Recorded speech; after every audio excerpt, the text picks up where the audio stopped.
Está começando mais o Toque da Saúde, aquele lugar para a gente falar sobre saúde de maneira integrada. Quem está falando aqui é a Rafa Brandão. Fala pessoal, Ed Malves aqui, sejam todos bem-vindos e bem-vindas a mais um episódio do nosso podcast querido.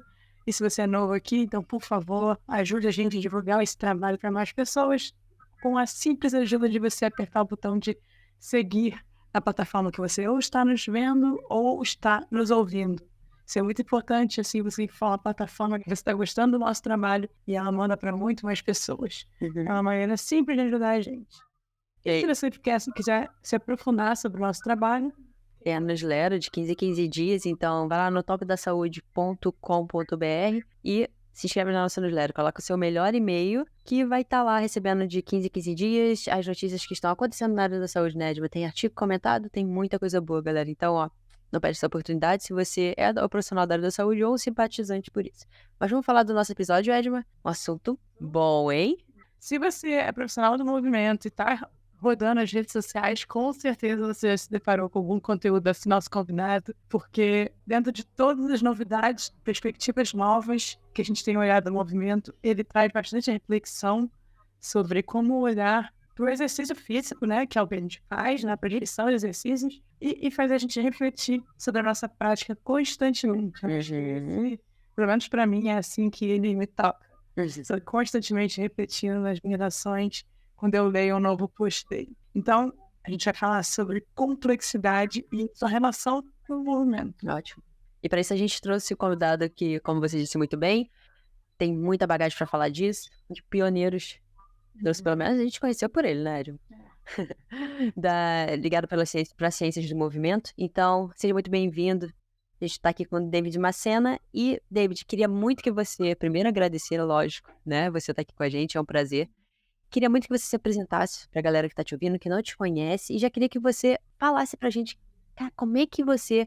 Por que te encantou? Por que você quis começar a estudar sobre complexidade? Como é que ele entrou na sua vida? Bom, eu sou formado tanto na fisioterapia quanto na educação física, né? Mas mais tempo, inclusive, na fisioterapia do que na educação física, apesar da minha atuação ser, hoje, grande parte dela ser como treinador. E a complexidade, ela começa para mim meio por acaso, assim.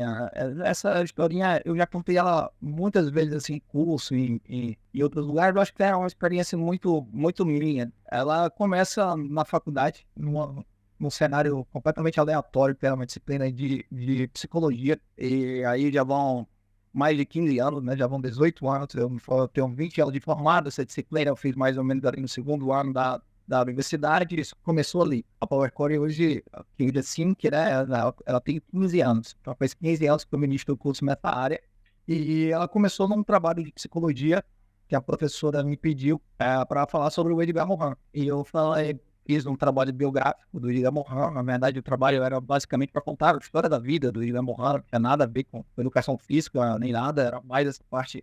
E aí eu conheci, através dessa leitura, para fazer esse trabalho de faculdade, o Edgar Morin. Mas eu não tinha a menor ideia de nenhuma aplicação dessa ideia da teoria da complexidade, dessa ideia da antifragmentação do Edgar Morin para a minha área, que na época era fisioterapia, e nem para educação física. E daí, a partir desse momento, a professora pediu para a gente apresentar em uns congressos, uns eventozinhos, assim, esse trabalho. Eu não tinha muito o que fazer, então eu fui com ela também fazer isso, mas acabou mudando ali muito a minha perspectiva, uma coisa que provavelmente, num primeiro momento, eu não achei que fosse mudar nada na minha vida, porque era um trabalho normal, um trabalho de faculdade normal. Só que eu conheci a teoria da complexidade, comecei a estudar isso, comecei a ler sobre isso, meio despretensioso, mesmo mais por curiosidade, mais para incrementar essa apresentação que eu fazia de vez em quando desse trabalho. E nesse meio tempo eu comecei a achar umas coisas que existiam que estavam ligadas à minha área. Eu achei inicialmente o James John Gibson, li o livro do Gibson nessa época, sobre a teoria ecológica, que era um negócio que nesse tempo eu não sabia nem o que era, nunca tinha nem escutado falar ali dentro da faculdade, ninguém tinha falado sobre isso. Eu conheci a teoria ecológica, conheci o trabalho do Scott Kelson e o do Carl Newell, dos anos 80, o trabalho original lá das restrições dinâmicas do Carl Newell, nessa época, há 18 anos atrás. E aí me formei, continuei nesse cenário aí, então quando a gente começou a dar curso, a gente tinha uma outra ideia. E há 15 anos atrás eu cheguei para as pessoas e falei uma frase que eu nunca esqueci. Eu falei assim, eu não aguento mais falar disso. Eu falei, não entra mais. E tinha o curso que a gente tinha lá, tinha um FMS, tinha uma ideia mais ligada à Exodus, eu tinha feito formação da Exodus, então tinha muito da Exodus no meu curso. E aí eu chamei a galera que trabalhava comigo na época e falei, eu não vou mais dar esse curso. Só que era muito comercial na época isso. As pessoas ligavam pra gente perguntando, o que eu faço pra aprender aqui o FMS, o que eu faço pra aprender não sei o que e tal. E eu falei, não tem mais, eu não vou mais falar disso.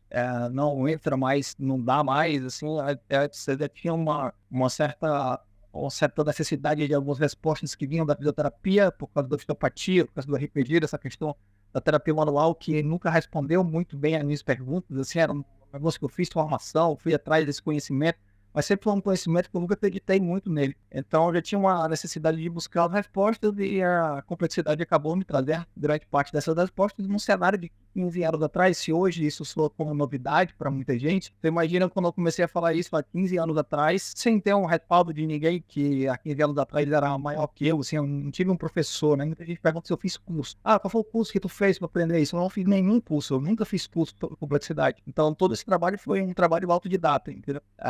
Desde o começo lá, eu aprendi lendo, assim, então eu não tinha um professor, não tinha um respaldo e, assim, na época não tinha uma comunidade que falava disso, não tinha um cenário muito aceitável e soava um maluco do nada falando isso. Conseguimos ter uma leve ideia do que funcionava. Que hoje em dia, quando você vai explicar isso, já é um pouco, ainda é um pouco maluco, imagina 15 anos atrás. Só deu certo no começo ali, porque eu já tinha uma galerinha que meio que confiava em mim. Então, vamos começar aqui a trabalhar aqui com esse pessoal. Aí a gente começou numa comunidade que onde eu já tinha uma certa aceitação. Entendeu? Porque... De saúde ou de praticante? Não, de profissionais. Profissionais que já tinham feito o meu outro curso e não tinham mais contato comigo na época. Aí a gente, então, vamos começar com esse pessoal, depois a gente vai para o... Mas nesse cenário se perdeu muito dinheiro, porque e as pessoas buscavam na época era uma coisa que a gente não tinha mais, produto que a gente não tinha mais. Então muita gente chegava para mim, não, vamos continuar aqui devagarzinho, e tá botando isso, eu não sei como é isso. Então, uma pessoa que ou eu vou ou eu não vou.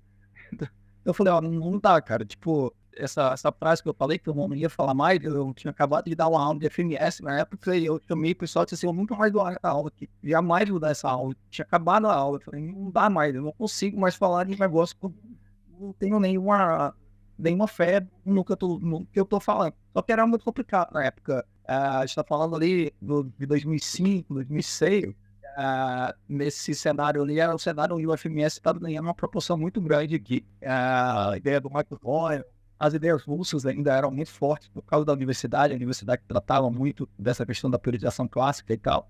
E assim, contestar tudo isso nessa época aí era muito mais difícil do que contestar hoje. Imagina, eu peguei bem esse boom, né? Eu formei em 2007, então já saí com esse boom todo na minha cabeça. Peguei bem essa fase sua, que você mudou, né? Que eu não te conheci. Queria ter te conhecido em 2007, tudo seria muito mais fácil. Mas o que você, assim, provavelmente a sua prática estava muito alinhada ao que você ensinava nos cursos, né, David? O que você fala, assim, quando você tem um olhar da complexidade, o que muda na nossa atuação, assim, quando o profissional tem essa base filosófica, o que muda nesse pressuposto para ele prescrever exercício? Você que já passou por isso há muito tempo, acho que talvez seja difícil se lembrar de fato na época, mas como você também tem muito curso sobre isso hoje em dia, deve receber muitas perguntas das pessoas, né? E eu sempre falo que eu acho que essa transição, ela é uma experiência muito individual. Eu tive o meu jeito de fazer, entendeu? Tive a forma que eu fiz, que tem muito a ver com o jeito que eu trato as coisas na minha vida como um todo, assim. Eu sempre entendi que eu tenho uma responsabilidade como profissional e que essa responsabilidade eu não posso terceirizar. Portanto, essas escolhas sobre o que fazer, sobre o tipo de intervenção, sobre como que eu vou direcionar o meu trabalho ali, ela sempre foi uma escolha minha. E eu nunca tive problema de aceitação. Eu nunca tive problema de aceitação com os meus atletas, eu nunca tive problema de aceitação quando eu era personal, com alunos normais de academia também, nunca tive problema de aceitação. Eu sempre deixei muito claro o que eu tinha para entregar. Eu sempre falo isso no sentido de ser um primeiro contato. Olha, o produto é esse. eu tenho isso aqui para te entregar, é isso aqui que eu acredito, é isso aqui que eu penso. Se você quiser, você fica. Se você não quiser, você tem a escolha de não ir. Mas assim, eu não me adequo a você. Eu tenho um raciocínio, eu tenho um jeito de pensar, e é esse jeito de pensar que eu vou aplicar em você. Se você deseja fazer parte desse processo junto comigo aqui, legal. Eu não precisei ser tão taxativo assim como eu acabei de falar, porque sempre teve essa aceitação, foi direta. E eu também nunca discuti aquilo assim, eu nunca chamei o cara e disse, você tá gostando assim, ou você prefere de outro jeito? O outro jeito não tem para mim. A abordagem tradicional, há 15 anos atrás, ela sumiu da minha vida. Ela não é uma opção hoje na minha vida. A abordagem tradicional, de uma forma geral, ela é inteira, ela completa, ela não existe no meu trabalho. Portanto, esse é algo que eu não posso entregar para o meu aluno, para o meu atleta, entende? Então, nunca tive problema de aceitação por isso, porque eu acredito, e todo o meu trabalho gira em torno disso.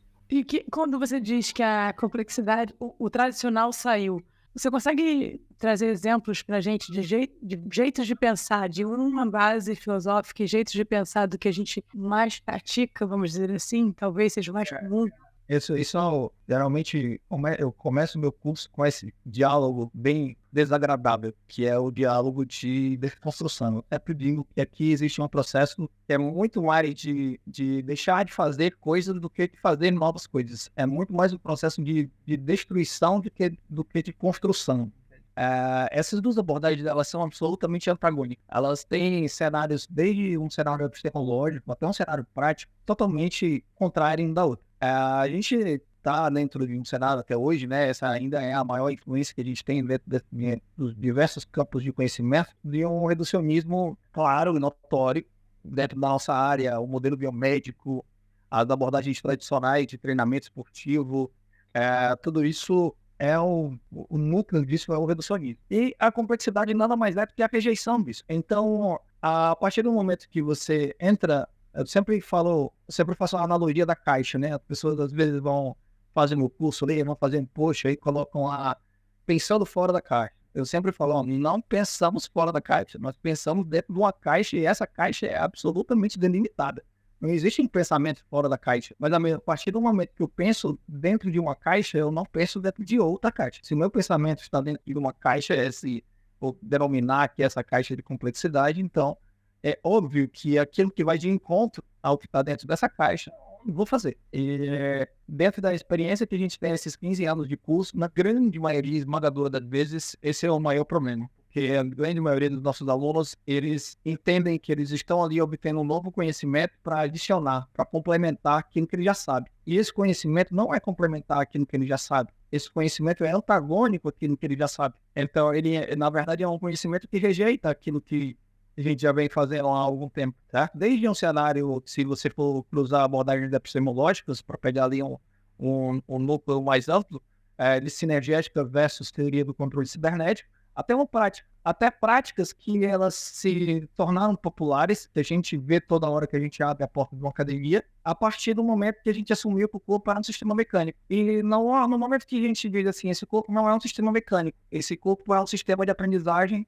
auto-organizado que evolui através de experiência e de exploração. Então a gente já não tem mais um sistema mecânico.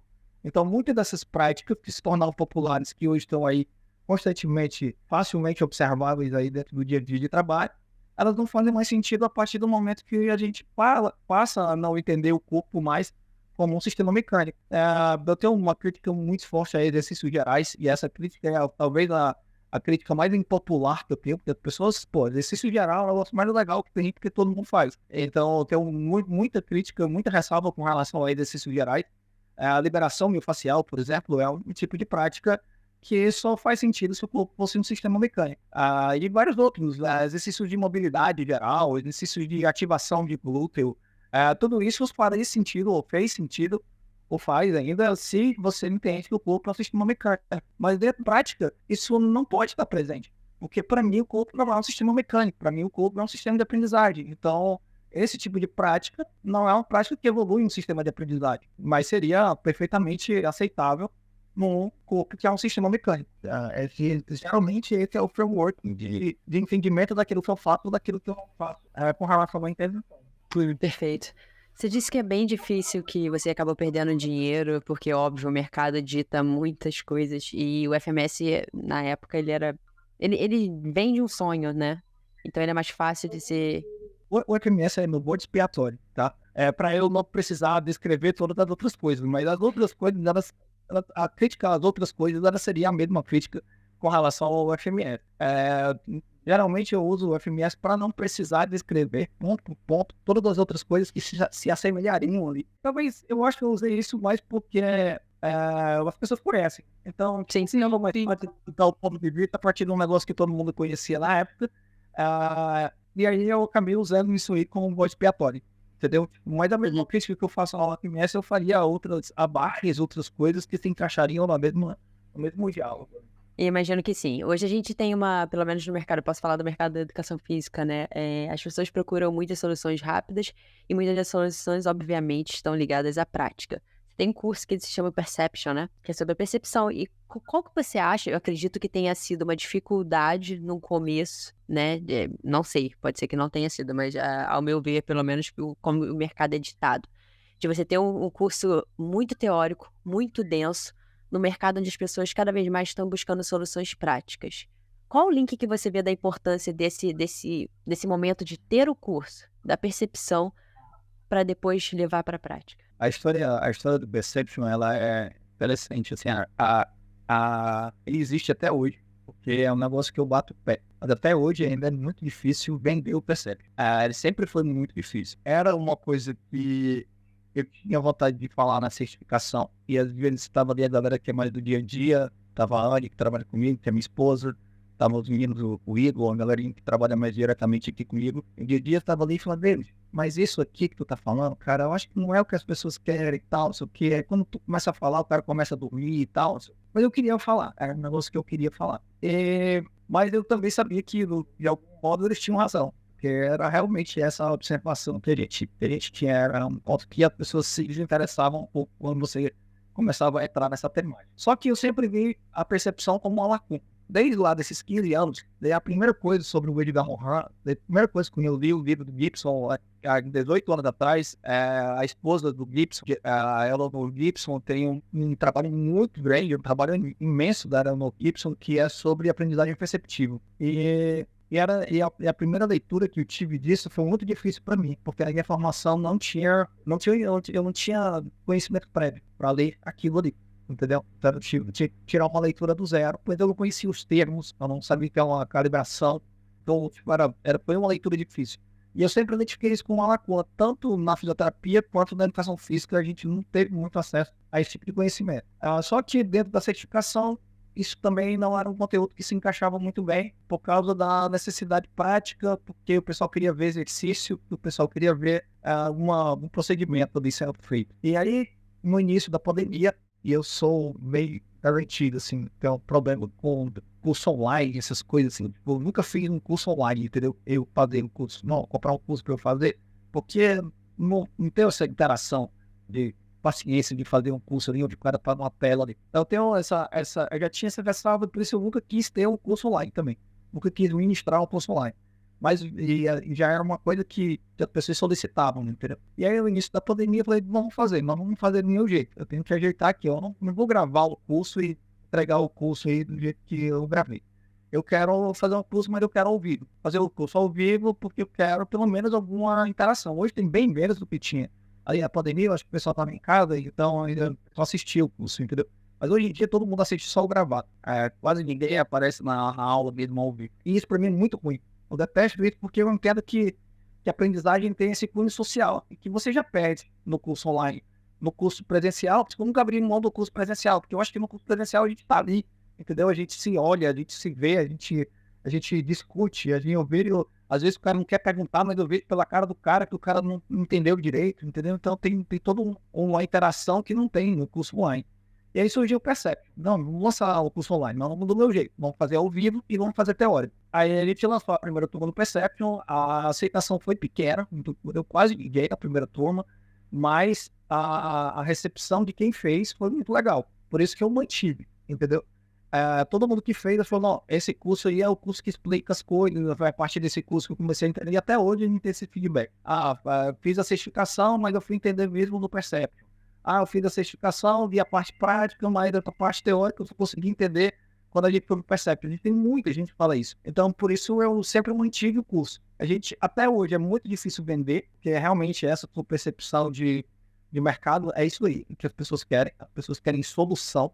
As pessoas querem um negócio que ela não precisa entender muito o que é que significa, mas ela fazendo, ela espera que dê certo, ou ela espera estar entregando ali um tipo de produto. Eu sou meio chato com isso. Eu sou muito chato com esse negócio de marketing, desse cenáriozinho assim. É um cenário que eu sempre tive muita ressalva a ele, apesar do Instagram, porque a única rede social que eu uso é o Instagram. E eu sempre falo, esse é o meu trabalho. O trabalho de ninguém, todo mundo que trabalha, deve ser ruim o trabalho da pessoa. Só que o meu não é. Eu acho legal. Eu vou trabalhar e eu fico feliz. Mas todo mundo diz que trabalhar é ruim, mas pra mim nunca foi. Então eu vou arranjar um campo que seja ruim. É ruim na internet. Ruim ali. Mas... Então, desculpa, pode fechar. O curso, até hoje a gente tem essa dificuldade, né? Até hoje a gente tem essa dificuldade de aceitação, mas por outro lado, quem vai acha muito bom. Então, nosso feedback é muito positivo para quem vai. Agora, daria a pessoa ir é difícil. Claro, também na aula, né? As pessoas me perguntam, falam, é teórico, o conteúdo é esse aqui, e esse conteúdo é todo teórico. Eu sempre falo, sempre deixo isso claro, no curso do online a gente não mostra o exercício. A gente já tentou, não funcionou muito bem. Então, esse lance de aprender o exercício, de fazer o exercício, de ver o exercício no presencial. No curso online, você vai entender os porquês das coisas. A ideia é essa. É uma coisa totalmente teórica. Boa. E essa dupla percepção e ação, eu já tinha ouvido falar. A primeira vez que eu ouvi falar disso foi em 2014. E confesso que assim, não fez sentido muito para mim. Eu falava, óbvio, né? A gente tem que perceber os 5 sentidos lá. E era uma coisa não fazia muito sentido. E hoje em dia a gente fala de uma tríade. Então, a percepção, intenção e ação. Eu queria falar sobre essa tríade, porque eu acho que muito do movimento vem daí, né? Muito não, o movimento emerge daí, mas... Então, eu queria já explorar um pouco, não obviamente o seu curso todo, porque ele é bem grande que eu fiz, e concordo com esse feedback positivo aí, mas eu queria que você falasse um pouco da importância da percepção e depois a gente entra na intenção. A Rafa vai te perguntar sobre a intenção, mas eu queria que você falasse um pouco mais. Por que você acha que é um leque? Por que as pessoas deveriam olhar com um pouco mais de carinho para a percepção? Na verdade, dessa pergunta aí, a gente pode ir para vários caminhos. Basicamente, aí está o núcleo do processo como um todo. E desde uma concepção teórica de definir o que significa cada um desses termos, até a aplicação prática de uma periodização, tudo gira em torno disso. E existe, talvez por faltar esse conhecimento prévio, por faltar essa formação, eu acho que em algum ponto aí do conhecimento humano, dentro dessa fragmentação constante que o reducionismo traz aí para a universidade, para a formação, em algum ponto se dividiu assim, não, você é da educação física aqui, da fisioterapia, você estuda o movimento, e você é da psicologia, então você estuda a percepção. E aí, a gente perdeu em algum ponto a oportunidade de estudar o todo, de estudar o cenário como um todo. E também, a partir do momento que a gente vai obter essa informação, nesse momento, eu sempre digo que a gente vive um momento hoje de muitos mal entendidos, entendeu? A gente vive um cenário hoje que muita gente escuta, que muita gente quer falar, mas nem todo mundo sabe falar exatamente aquilo que nem todo mundo conseguiu entender.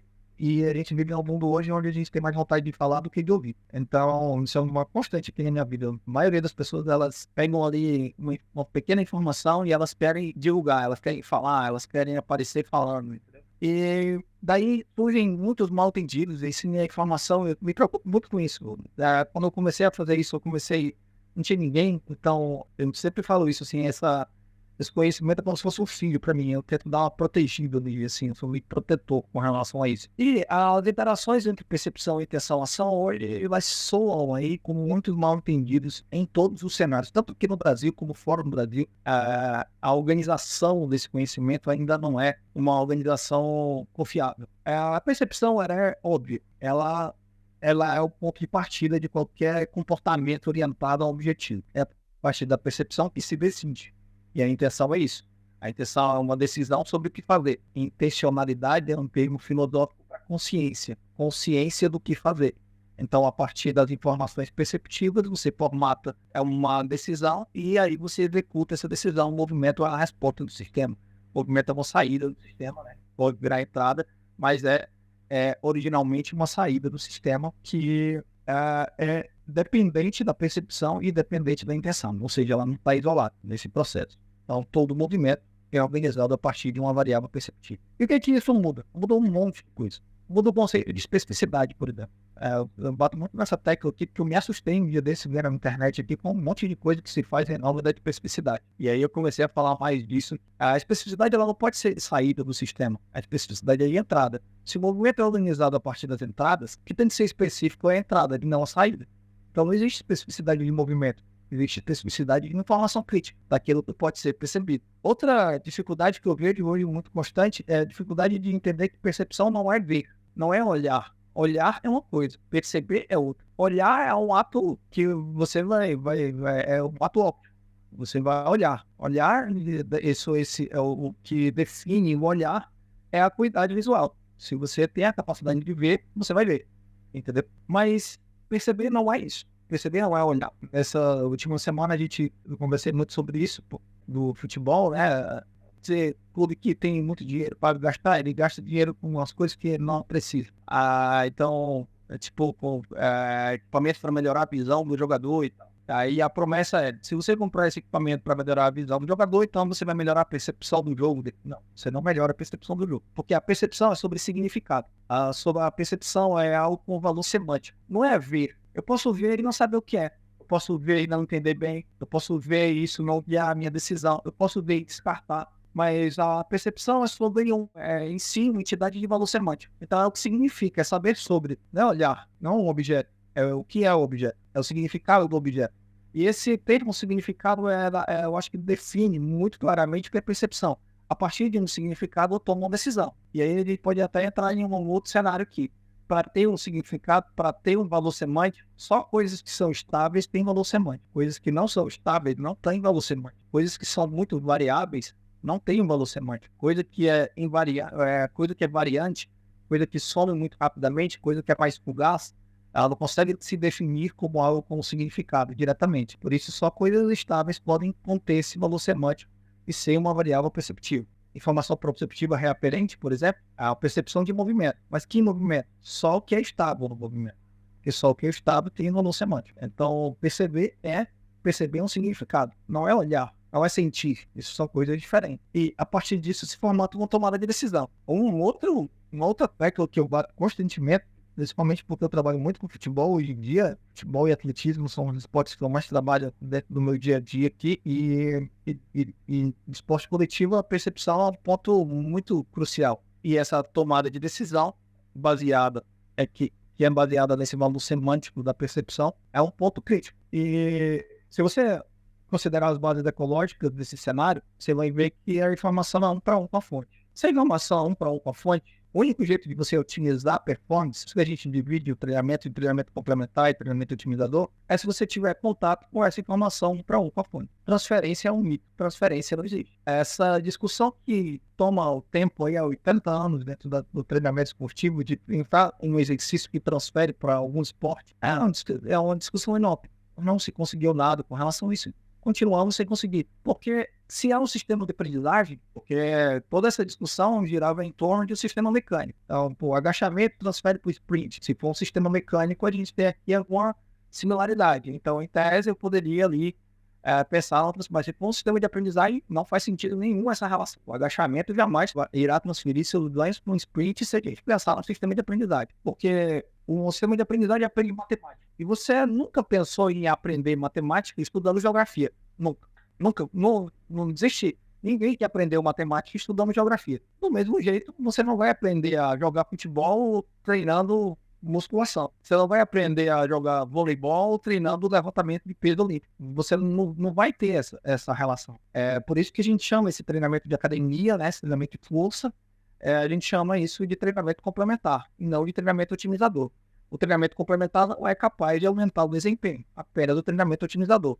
Por que o otimizador aumenta o desempenho? Porque no otimizador você tem interação com as informações perceptivas críticas do esporte. Então isso só pode acontecer num cenário onde você percebe essas informações um para um. Outra tecla derivada dessa é a tomada de decisão. Eu só posso treinar a tomada de decisão de um jogador de futebol no campo. Eu não tenho exercício na academia que melhore a tomada de decisão. Eu não tenho exercício na academia que melhore a percepção. Quando eu treino na academia, eu treino num ambiente previsível. Mesmo o treino que a gente faz, mesmo o treino baseado em atrator ali, existe uma diferença entre imprevisibilidade e variabilidade. Variabilidade é quando você varia a solução. E imprevisibilidade é quando o cenário te oferece uma coisa que você só vai saber quando ela acontecer. E eu não posso levar isso para a academia. Isso não é possível na academia. Consequentemente, a tomada de decisão não é algo que eu posso trabalhar dentro da academia. Hoje a gente vê muito isso aí, o cara jogar uma bolinha para cima, tocar aqui, voltar para cá. Isso não faz sentido nenhum, entendeu? Soltar um bastão e segurar, isso não faz sentido nenhum. Esses aspectos são totalmente vinculados à informação crítica um para um. Agora, a gente nunca foi muito acostumado com isso, né? A gente vai fazer atividade física e a gente vai para a academia. E então a academia tem que suprir todos os nossos aspectos. E tem coisa que ali não é possível. Tomada de decisão, adaptabilidade. Você não vai conseguir treinar dentro de uma academia, a não ser que você formate intervenções que te tragam isso. Mas no geral, você não vai conseguir fazer isso, entendeu? Estamos nessa luta, David. Estamos nessa luta. Lutando contra o espaço aqui. Se tiver essa possibilidade, né? Se a academia não te der, por exemplo, espaço para você tentar tornar essa relação uma relação. E assim, não é qualquer intervenção que faz isso, entende? Tem muito problema com alguns termos. Treinamento cognitivo no futebol. O treinamento cognitivo no futebol, você vai ver alguns clubes, né? Esses clubes que têm muito dinheiro para gastar, então eles gastam com qualquer besteira. Fazendo, por exemplo, uma telinha touchscreen lá e o cara apertando lá uma luzinha que vai acendendo. Isso não treina a cognição e nem tomada de decisão de futebol. O Raymond Verhagen faz essa relação com linguagem que eu acho fantástico. Ele chama de linguagem de academia, linguagem de futebol. Linguagem de academia e linguagem de futebol. Então, sprint. Sprint de quê? Sprint é sair desse cone e chegar até o outro cone que está a 40 metros de você. O sprint tem a ver com a estrutura do jogo, porque são duas coisas completamente diferentes. Eu não falei que eu trabalho com atletismo e com futebol. O trabalho que eu faço no atletismo não tem absolutamente nada a ver com o que eu faço no futebol. E vice-versa. O sprint do atletismo não é o sprint do futebol. O sprint do futebol tem um arcabouço cognitivo, criativo, socioafetivo envolvido. O sprint do atletismo não tem, é puramente velocidade, puramente corpo. Corre e corre mais rápido que o outro. Mas futebol não é assim. A velocidade no futebol não é a prioridade do sistema. A velocidade no futebol não tem essa importância que a gente dá. A gente só dá essa importância da velocidade do jogador para o futebol porque a gente entende pouco sobre a dinâmica do esporte. Então a gente simplesmente transita um sistema mecânico que pode fazer uns sprints isolados e melhorar o sprint de futebol. Só que o sprint de futebol é cognitivo, é socioafetivo, é criativo, é muito maior do que um sprint de atletismo, entende? Então essas duas coisas elas não batem, uma não ajuda a outra. Trabalha com sprint de futebol no futebol e sprint de atletismo no atletismo. Porque a gente só aprende matemática estudando matemática. Geografia não melhora, não ajuda. Sofrer para evacuar é algo que pode afetar significativamente a sua qualidade de vida. Mas não se preocupe, estamos aqui para apresentar uma solução simples e eficaz. O Cocócoras. Trata-se de um banco de madeira maciça, especialmente desenvolvido para apoiar os pés na hora da evacuação, promovendo a posição correta para que você possa fazer o cocô de maneira mais confortável e eficiente. Com os pés apoiados no Cocócoras, você simula a posição de cócoras, a mais saudável para a sua evacuação. Além de ser feito com material de qualidade, o Cocócoras tem um corte que permite que ele se encaixe perfeitamente no vaso sanitário, sem ocupar espaço desnecessário no seu banheiro. Isso significa que você pode cuidar da sua saúde intestinal sem precisar abrir mão do conforto e da praticidade. Adquirir o Cocócoras é fácil. Basta você acessar a página do Instagram, @Cocócoras, e fazer o seu pedido. E se você é ouvinte do Toque da Saúde, nós temos uma ótima notícia. Ao mencionar o cupom Toque da Saúde tudo junto, você receberá um desconto exclusivo de 8% na sua compra. Não deixe que a dificuldade de evacuar afete a sua qualidade de vida.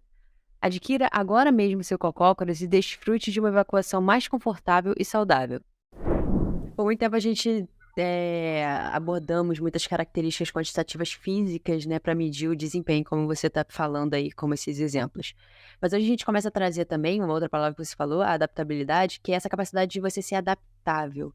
Queria que você falasse um pouquinho disso. Qual é a importância dentro dessa prática que você tem com atletas e também não atletas de explorar diferentes soluções na prática? E essa frase eu peguei de um post dele, Rafa. Explorar diferentes soluções na prática. Quem escuta a gente já ouviu falar isso. Fala um pouquinho disso pra gente, David. É outro tema que você também pode expandir aí para diversos cenários, desde cenários mais conceituais até cenários práticos. É a adaptabilidade e variabilidade, certo? Esses dois termos aí talvez sejam os termos que a gente mais escuta dentro desse cenário de complexidade. E eu sempre falei isso, a variabilidade e a adaptabilidade, elas são um grande protagonista desse processo, mas elas têm por trás uma estabilidade. E muita gente trata essas duas temáticas, variabilidade versus estabilidade. E não tem esse verso. Estabilidade e variabilidade, eles são a mesma face da mesma moeda. E não existe, porque quando surge isso, me preocupa muito com isso. Eu vi muitos treinadores de atletismo conceituado, muito treinador de atletismo experiente. Quando surge,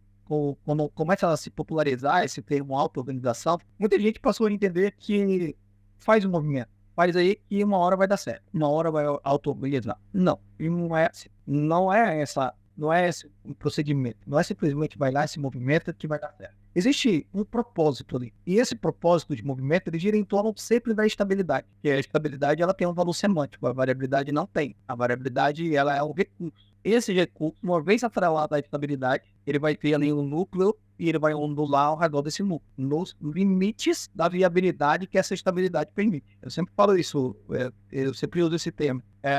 Variabilidade em torno do que a estabilidade permite. Portanto, se você não tiver essa âncora da estabilidade, a variabilidade vira aleatoriedade, vira um movimento sem propósito, vira um movimento sem significado. E a estabilidade te ancora, a estabilidade te dá um resultado a ser alcançado. Muita gente nesse cenário de muita informação, às vezes pode passar a ideia de, não existe movimento ruim. Existe movimento ruim. Movimento ruim é o que não atinge o resultado. O problema é que eu posso atingir o resultado de mais de uma forma. Então, existe uma variabilidade, mas existe um movimento ruim. Qual é o movimento ruim? É quando eu não atinge o resultado. Ou seja, a minha variabilidade está fora dos limites permitidos pela estabilidade. Deixa eu te fazer uma pergunta antes da gente continuar, David. O que significa um movimento sem significado para você? O que você está querendo dizer com isso? O movimento sem significado é um movimento que não tem um propósito, não é orientado a um objetivo. Não aponta um resultado. Seria um movimento sem propósito, ele seria, por exemplo, vamos pegar um exemplo que eu vi esses dias aqui na rede social. Vou executar um saque no tênis. Só que eu não vou usar uma bola, eu não vou usar uma raquete, eu vou só fazer o movimento da articulação, só um movimento sem propósito. Já não tem uma âncora, entendeu? Não tem um significado. Os teste funcional geralmente é sem significado. Teste funcional não tem significado algum. É o teste de salto vertical. Você vai lá, coloca o cara em cima de uma plataforma de salto e esse de salto mais alto que você puder. Se você for atrair o significado, ele não vai ter. Você pode perguntar, por exemplo, é para eu alcançar onde? É para eu pegar o quê quando eu soltar? Não tem. Então, não tem um motivo para eu soltar. Apenas porque o movimento sem significado é um movimento que você faz só porque alguém está mandando. É um movimento sem significado. Ele não tem uma âncora. Você não. E a partir do momento que você tem essa âncora, a partir do momento que esse movimento é orientado a um objetivo, você cria uma estabilidade. E essa estabilidade delimita o quanto de variabilidade é permitido ali. E daí você vai ter um movimento que atinge o resultado, é o que você quer, e um movimento que não atinge o resultado. Esse você não quer, entende? E assim, outra questão importantíssima. Quanto menos intenso for o movimento, maior é o lastro de variabilidade que você vai poder alcançar. Uma coisa é você tratar de marcha, por exemplo. Vamos tratar a marcha aqui. A marcha tem uma enorme quantidade de variabilidade, porque existe uma quantidade de soluções muito grande para você conseguir andar. Então, não há um problema aí. Então, é um tipo de movimento que está aberto ali a múltiplas soluções. Mas uma saída de bloco no atletismo, essa não tem tanta variabilidade. Ela tem variabilidade? Tem. Mas esse lastro é pequenininho. Não tem muitos jeitos de fazer uma saída de bloco. Você diz, então, não tem muita variabilidade quando você compara, por exemplo, pessoas experientes com pessoas iniciantes. Ele tá falando mais demanda, tarefa, intensidade, demanda. Da demanda. Aí tem uma intensidade menor, eu tenho muito mais lastro de variabilidade. Porque eu tenho uma quantidade de soluções muito grande para tarefa de baixa intensidade. Para tarefa de alta intensidade eu não tenho. Se você perder um pouquinho a inclinação do tronco na aceleração do atletismo, provavelmente o oponente vai acelerar mais rápido que você e vai ter uma vantagem. Então, ali, os limites da variabilidade em torno dessa estabilidade são muito pequenininhos no movimento de alta intensidade. Movimentos artísticos, movimentos da ginástica artística, da dança, do balé, esses movimentos que são orientados pela arte e não pelo objetivo, esses movimentos têm um grau de precisão absurdo, entendeu? Então a variabilidade é muito curtinha neles. Já a variabilidade no esporte coletivo pode ser um pouco maior. Por exemplo, eu não tenho um jeito de fazer o gol. Eu posso fazer o gol de várias formas. Não tenho um jeito de chutar a bola. Posso chutar a bola de várias formas. Mas na ginástica artística, se você perde um pouquinho a inclinação do tronco, se você varia um pouquinho mais fora desses limites da variabilidade, você perde ali a pontuação, você perde a capacidade de executar esse movimento. Então, existem diferentes graus de variabilidade em torno de uma estabilidade. Então, não dá para a gente olhar para variabilidade e estabilidade como duas coisas diferentes ou duas coisas antagônicas, porque eles são exatamente a mesma coisa. Uma só existe com a outra. Além disso, num post recentemente no Instagram, porque muitas pessoas vieram perguntar sobre o conceito de atrator e adaptabilidade. E assim, surge uma ideia de que o atrator é o contrário da adaptabilidade. E não é. O atrator, pelo contrário, o atrator é o núcleo da adaptabilidade. O atrator é a âncora da adaptabilidade. Sem o atrator é impossível. Sem o estado do atrator é impossível que você tenha algum tipo de adaptabilidade. Porque esse movimento seria totalmente aleatório se ele não te dar um vínculo estável. Então, a variabilidade sem estabilidade, ou variabilidade sem estar estabelecida nos limites permitidos pela estabilidade, ela é a aleatoriedade. E você não quer a aleatoriedade. O movimento aleatório é incontrolável. No fim das contas, o que a gente quer é controle. Então, essa entidade de baixa entropia, como é o caso do atrator, ela permite isso. Ela permite um grau de controle que sem ela você não tem. Então, o movimento vai ser totalmente aleatório. A entropia vai lá para cima e aí você não tem mais como controlar esse cenário através de movimento. Antes da gente entrar num próximo assunto, eu queria meio que fazer um resumo, mas você vai com uma pergunta muito curiosa, eu acho. Você diria que um craque no seu esporte, por exemplo, o futebol, um craque, ele é um cara que tem um poder perceptivo do jogo, um poder, eu não sei se poder usaria nessa capacidade. Uma capacidade perceptiva, e ele tem uma velocidade de tomada de decisão interessante, e ele é muito variável, muito adaptável também. É isso? É isso. E todas essas três coisas que você falou são treináveis. Dentro de uma exposição, de uma boa exposição ao futebol, você consegue fazer essas três coisas. Isso já estava na periodização tática do Vitor Fraga há muito tempo, né? Uma influência muito forte dentro do futebol. E a periodização tática já trazia isso. No final das contas, é sobre como você entende o jogo. E entender o jogo é isso tudo. Ser capaz de tornar o jogo um aspecto cognitivo mais incorporado ao mesmo tempo. Ser capaz de tomar boas decisões. Essa boa decisão é baseada em percepção. Se quiser pegar um dado aqui do futebol que eu acho muito interessante. Essa evolução do futebol, jogar o futebol lá nos anos 80, nos anos 90, mais recentemente, você tinha mais espaço no jogo, tinha menos intensidade, você tinha mais espaço. Ou seja, o jogador percebia o jogo quando a bola chegava nele. Então a bola chegava, ele recebia a bola, com a bola no pé, ele olhava. Ele tinha tempo para isso. Hoje você tem que olhar antes da bola chegar no seu pé.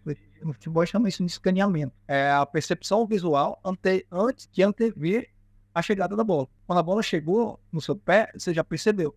Alguns jogadores como o De Bruyne, o Kroos, eles são dois jogadores que chamam atenção com relação à capacidade de escaneamento do ambiente. Se você perceber, dentro do jogo ele está toda hora olhando para o lado. Tem até um videozinho do Messi que circula aí nas redes sociais que mostra que ele não olha para onde a bola está. Ele olha para outros lugares onde a bola não está. Isso se chama escaneamento no futebol, scanner. E essa também é uma capacidade treinável desde que você dê um ambiente propício para isso. Para você dar um ambiente propício para treinar isso, você tem que reduzir campos e você tem que tornar o passe deve ser executado sob pressão. Por exemplo, um jogo 3 contra 3 num campo pequenininho. Reduz o campo bem reduzido, coloca 3 contra 3. 3 contra 3 é 3 vezes 1 contra 1. Então, toda hora que você receber a bola, você está marcado.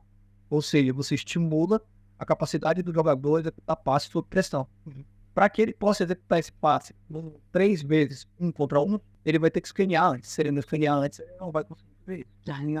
Pensando nesse olhar da complexidade, David, como você vê a importância de outras experiências relacionadas também não só a questões motoras, mas também essas questões de percepções de outros esportes, outras experiências no geral, tá? Como você vê essa colaboração para aquele indivíduo? Por que eu tô te fazendo essa pergunta? Eu tenho a oportunidade de ter um vínculo de trabalho com um atleta de alto rendimento de futebol. E ele é craque. E eu vejo que as tarefas que eu imponho para ele, além do futebol, ele responde de uma maneira, assim, surreal comparado às outras pessoas. Principalmente questões relacionadas a tomadas de decisão. Pelo olhar da complexidade, como é que isso é visto? As outras experiências realmente influenciam no repertório dele, pensando também em tomadas de decisão, disso tudo que a gente está falando aqui? A experiência no ambiente mais simples para a experiência no ambiente do futebol não influencia, mas o contrário, o ambiente do futebol é muito mais complexo. Então, ele provavelmente desenvolve muito bem a adaptabilidade em qualquer outra atividade que você propõe que seria mais simples do que aquilo. Mas o contrário não é verdadeiro. A atividade mais simples, uma atividade de academia, por exemplo, ou algo mais direcionado, algo onde ele esteja sozinho, por exemplo, onde não tenha um campo de apoio tão amplo, não influenciará lá. A tomada de decisão e a percepção de futebol, eu falei da linguagem aqui do Raymond Burton.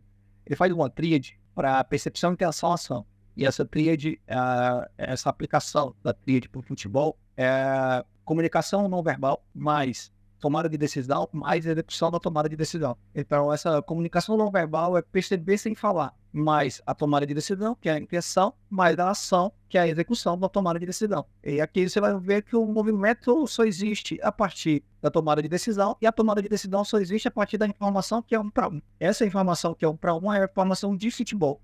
Por isso que ele fala, aprender a jogar futebol ou melhorar um jogo de futebol é jogar um futebol. Então, as intervenções otimizadoras são otimizações de jogo. Ou há muitos anos atrás, muito tempo nesse tempo, mais de 15 anos atrás, quando começou a se popularizar a periodização tática dentro do futebol, e ela se populariza num período onde o Zé Mourinho estava ganhando muito campeonato, foi campeão da Champions League lá pelo Porto, e ele deu uma entrevista uma vez, e ele falou que não acreditava em preparação física. E isso dessa época para cá, é claro que o entendimento, na época, eu não vi isso aí, eu vi meio que em tempo real, estava assistindo a entrevista na época, e já estava dentro da área, e muita gente discordou desse termo. E foi assim uma polêmica gigantesca você chegar numa entrevista, um cara tão grande como era o Zé Mourinho na época, como é até hoje, e dizer, não acredito em preparação física. Hoje eu concordo muito com ele. Hoje eu concordo plenamente com ele. Na época eu não entendi muito bem o que ele queria dizer, mas hoje, entendendo o que ele queria dizer, eu concordo muito com ele. Isso dizer na época foi exatamente o que a gente faz hoje, é dividir o treinamento em treinamento complementar e treinamento otimizador. E o que ele quis dizer foi que somente o treinamento otimizador, ou seja, o treinamento que não é da academia, é capaz de otimizar o futebol. Apenas o jogo é capaz de otimizar o próprio jogo. É estudar matemática para aprender matemática. E o treinamento complementar é inútil. Ele fala que não acredita em preparação física, então soa que é inútil então ir para academia. Não é inútil. A academia pode ser dentro do que a gente faz, dentro do nosso trabalho, ela é o momento de construção, mas não de aplicação. Então eu construo uma habilidade motora na academia, mas não aplico. Eu só aplico dentro do campo. E esse trabalho só está completo se eu tiver construção mais aplicação. É diferente se eu não tiver academia. Tirar a academia. Não acredito na academia. Não acredito na academia, então o teu jogador vai ser jogado as variáveis da percepção e ele tem que se virar dentro das variáveis da percepção. Só que a academia é como se eu te dissesse que você tem essas opções aqui, tenta essas, entendeu? Talvez essas opções que eu construí na academia não surtam um efeito frente ao desafio perceptivo. Mas você não chega ao zerado lá, você chega com alguma aprendizagem. Essa aprendizagem define o real cenário de desafio perceptivo que você vai enfrentar? Não, mas ela é um guia inicial. Sem academia não teria um guia inicial, teria que me virar sempre sozinho. O jogo de campo reduzido, que é uma abordagem guiada por restrição, ele tem exatamente esse propósito. Se a gente treinar 11 contra 11, vamos pegar aqui 2 times 11 contra 11. Esse jogador que você quer melhorar, ele vai pegar na bola 5 vezes, 10 vezes, 40 minutos de treinamento. Ou seja, ele vai participar pouco do jogo, porque tem 11 e mais 11 do outro lado para pegar essa bola. E é uma bola só. Então o que o jogo de campo reduzido faz? ele constrange, né? Ele restringe passos, ele restringe regras, ele restringe movimentação para que você participe mais do jogo. O lance do treino da academia é a mesma coisa. Eu poderia desenvolver os estados atratores só dentro do cenário real, sem precisar da academia? Poderia. Mas quantas vezes eu vou expressar esse estado atrator? Posso fazer 10 treinos e não expressar uma vez. Na academia, a academia me obriga a expressar, ou seja, ela aumenta o número de ações, entende? Então eu consigo utilizar a academia para aumentar o número de ações, mas dentro da academia eu não consigo aplicar, entende? Então se eu deixar para o contexto desenvolver esse movimento, essa qualidade de movimento dentro do contexto, pode ser que esse trabalho seja contraprodutivo, porque o número de expressões de cada um desses movimentos é muito pequeno dentro do treinamento. Então, a academia faz isso. Aumenta a quantidade de expressões do movimento. Interessante. E entrando na última pergunta, né? Tudo que é bom tem que ter um fim. Eu tenho me interessado bastante por esse termo. Affordance, é assim que fala? Affordance, não sei. Affordance. Gente, a portuguesa também dá uma portuguesada na palavra, não tem problema. E aí eu vi uma tradução livre, eu acredito, não sei se é uma tradução oficial, chama Convites para Ação. Eu achei interessante. Em um dos seus posts você fala uma frase que eu até botei aqui para não errar, para ler, que eu achei muito boa a frase. Ajudar profissionais a usarem isso para ajudar os alunos a alcançar as metas das tarefas pretendidas. E quando a gente fala, juntando também um pouco com a sua pergunta anterior, Rafa, quando a gente fala de esporte, é bem óbvio qual é a tarefa que eu quero, né, tratar.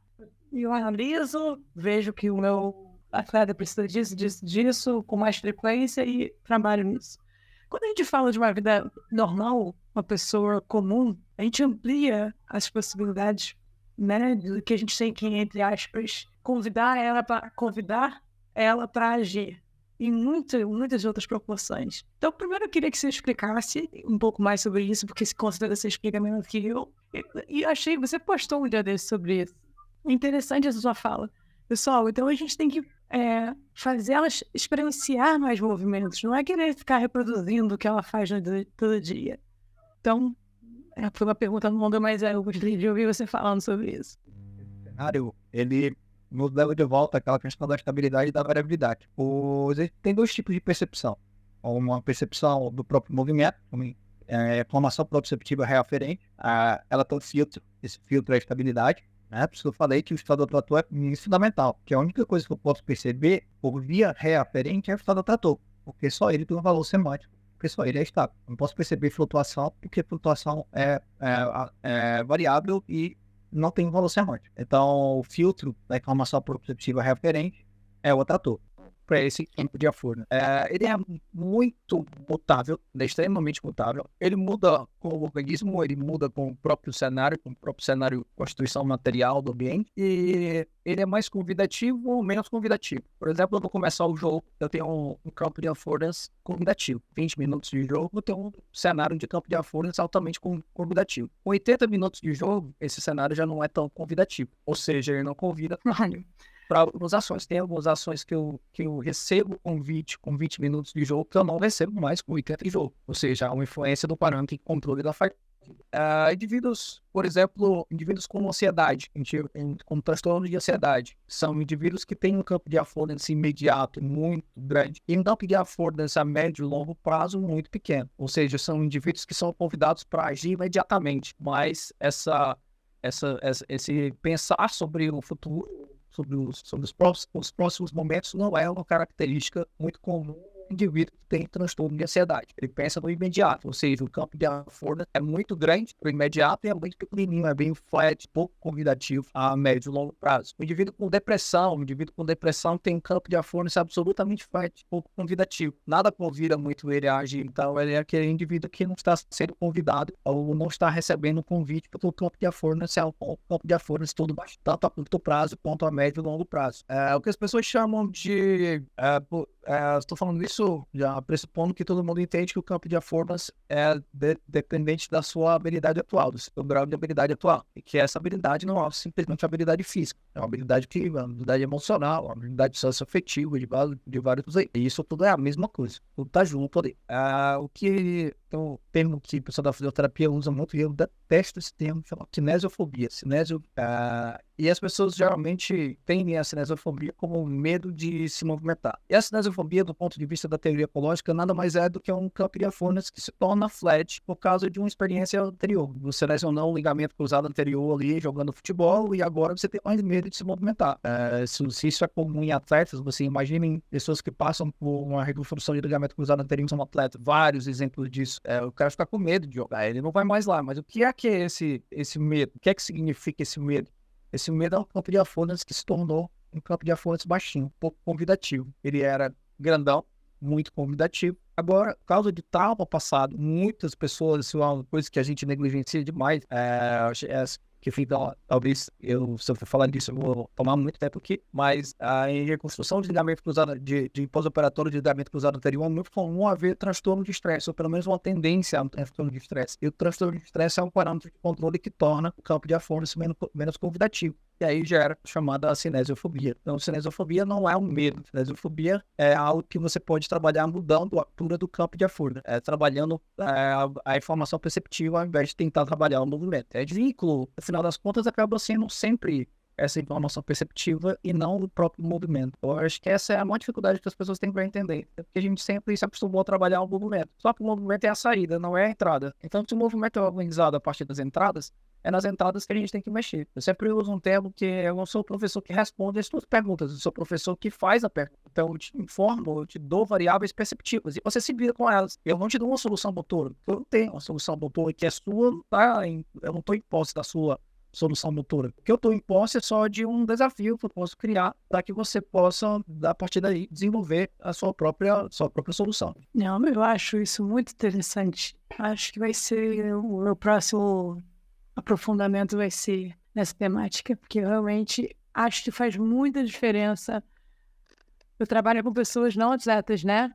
E é o que você falou, elas não percebem as oportunidades, elas não interagem com o ambiente mais, assim, tão vividamente, assim, ela fica esperando mesmo um comando, assim.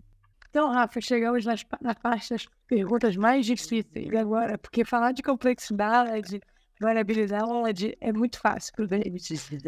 Agora a gente vai para as perguntas mais pessoais, a gente faz para todos os nossos convidados. A gente queria saber, David, o que é saúde para você?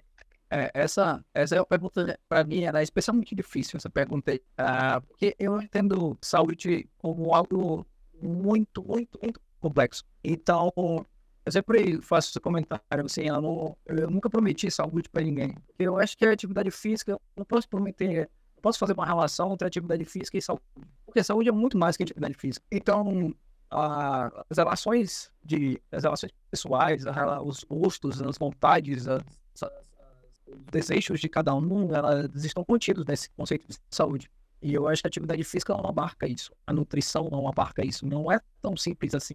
Faça atividade física e tenha saúde. Coma tal coisa e tenha saúde. Ou não coma isso e tenha saúde. Existe toda uma relação que é extremamente individual, é extremamente pessoal. Então, eu vejo saúde como um conceito extremamente complexo, que não necessariamente tem a ver com essa ideia mais estereotipada que as pessoas têm sobre o conceito de saúde. Desde que eu comecei isso, assim, eu sempre tive esse raciocínio. Eu nunca disse, prometo que se você treinar comigo, você vai ter saúde. Eu nunca prometi esse objetivo. Eu sempre prometi movimento, mas simplesmente melhorar o movimento das pessoas também não é melhorar a saúde. Melhorar o movimento pode estar contido na saúde ou pode não estar contido na saúde, dependendo de interação com múltiplos fatores. Então, é um conceito muito grande. Eu acho que em diversas áreas, assim, tanto na nutrição, na medicina, na educação física, a gente reduz esse conceito de saúde ao nosso elemento. A nutrição reduz saúde à sua alimentação, a medicina reduz a saúde a não ter doença, e a educação física reduz a saúde a praticar exercício, entendeu? Só que saúde é muito mais que isso aí. E pode ser também isso aí,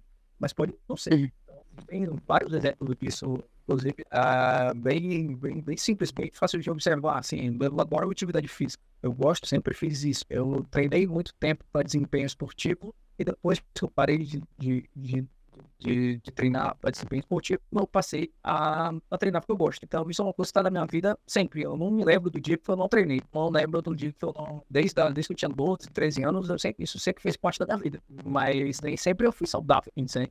Nem sempre eu fui saudável. Tem um negócio comigo que preciso...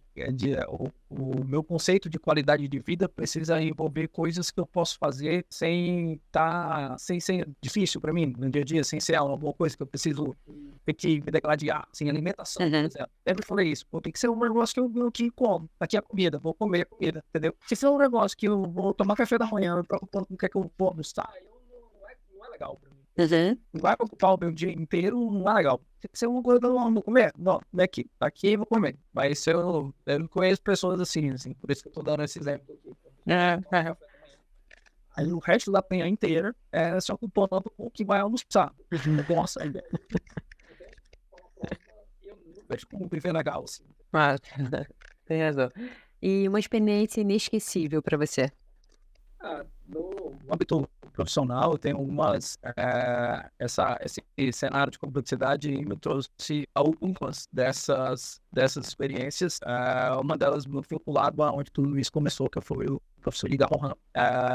Há uns anos atrás, tive a oportunidade de trocar mais ideias assim, com relação à teoria da complexidade vinculada ao Liga Mohan, e um ponto eu sempre destaco assim como uma experiência vivida muito significativa foi poder escutar o William Mohan, foi poder aprender diretamente com o William Mohan, mesmo que tenha sido um cenário que não é aplicável à minha área, assim. Muita gente acha isso estranho, né? Normalmente você tem assim uma experiência muito marcante, uma experiência como treinador, como fisioterapeuta, a minha não, é minha como sociólogo, entendeu? E eu acho que isso mudou minha maneira de ver as coisas que eu não tive. Tem, por exemplo, informação dentro do treinamento ou dentro da fisioterapia. Essa minha relação foi muito mais respondida quando eu consegui acessar áreas paralelas. Sempre destaco também a área de dados, a área de data science. Eu acho que a data science também é um ponto na minha vida que virou uma chave. Então, a partir do momento que eu consegui trazer a estatística, trazer a matemática para dentro do meu dia a dia de trabalho,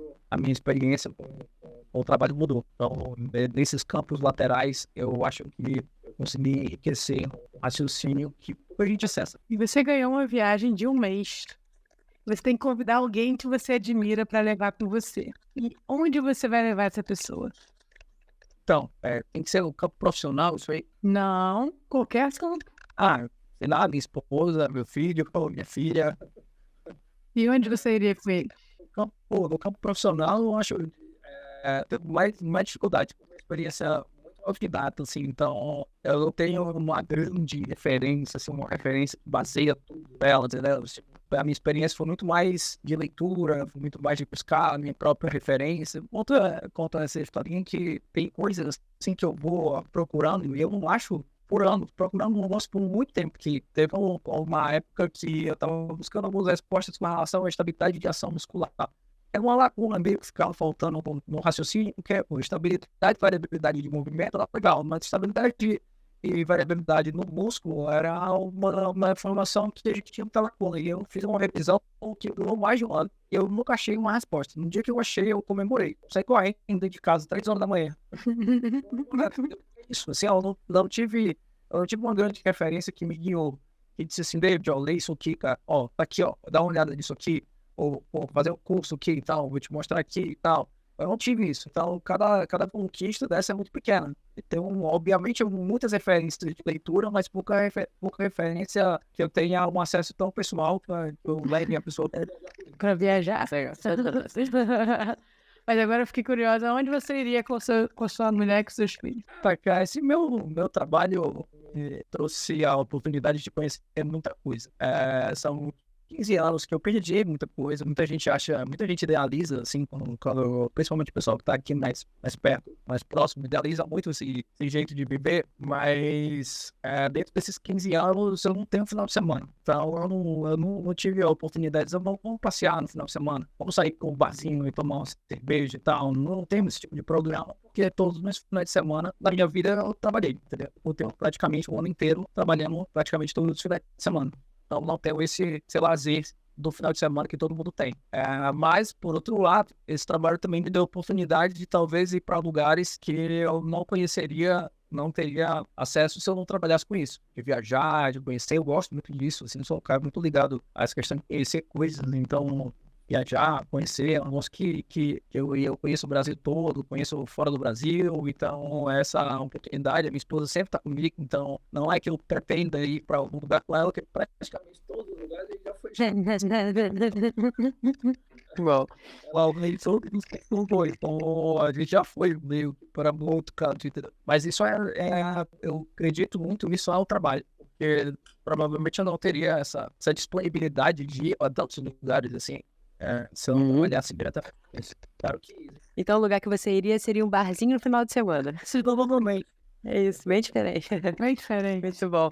E o último, David, qual é um hábito saudável que você tem, que você mais se orgulha? Se eu falar atividade física, eu acho que vai ficar meio trivial, assim, não é esse, talvez não seja essa a resposta, porque eu acho que é uma coisa tão cotidiana na minha vida, que eu tenho a notícia, assim, eu comecei a praticar atividade física constantemente com 12 anos de idade, então, de lá pra cá, eu fiz isso sempre, então, talvez não seja um hábito que eu digo, meu orgulho disso, porque é uma coisa absolutamente normal pra mim.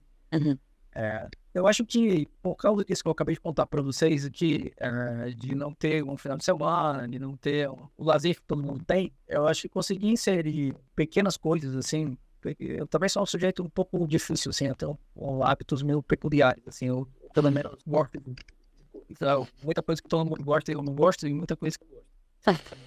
Então, fazer coisas, ter a oportunidade de ter um hobby, ou de fazer alguma coisa que eu gosto, eu acho que é um hábito saudável. Eu considero isso um hábito saudável e por muito tempo foi difícil para mim conciliar essas coisas. Mas hoje, assistir um filme, assistir uma série, ou jogar videogame, eu adoro videogame. Essas coisas são hábitos que eu considero saudáveis porque elas me tiram um pouco desse cena. Eu falei para vocês aqui no começo que o meu trabalho é meio que meu lazer, eu adoro fazer aquilo. Então, quando eu vou no final de semana da curso, muito bem com aquilo, entendeu?